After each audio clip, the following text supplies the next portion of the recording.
Assalomu alaykum muhtaram obunachilar.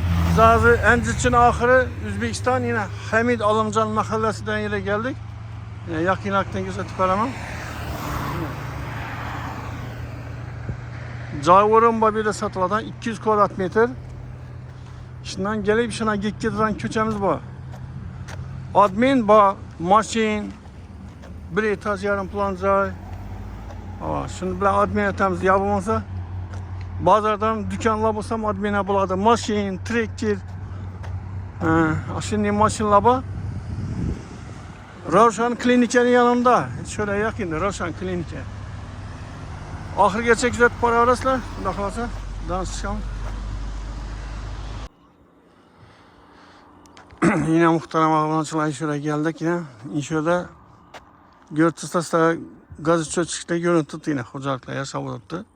Yaqinlikdan ko'rsataman. Odamlar yashab o'tibdi hammasi yine. Gaz çöçükler qo'yilgan. Joy o'rinimiz bu yoqda yine.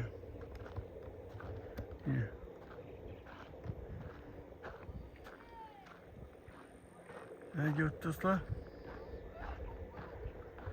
Joylikning yanında yine 10 metre, uzunluğu 20 metre. Yakından gösterip beraber. Muhtaram obunachilar, işi bittirgan joyni eldinde 8 metrelik ko'cha borda, shuni eldinde 200 kvadrat metre joy o'rin şöyle bo'ladi. Kesayda batafsil gap ko'rsataman, dokumentlar.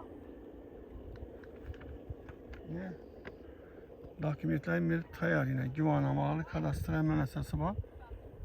Bir yan tarafı satılgan, bir yanı tuttu. Dokumentlar formatlangan bir yan. Adintilarni ko'rsatib qo'yaman. Bemalol ko'rib kelaverasizlar. Ya dokumentimda muammo yo'q. Salbiyarakdan turib ko'rsatibmiz, kelsangizda ustunda ko'rsatib beramiz kelsangiz.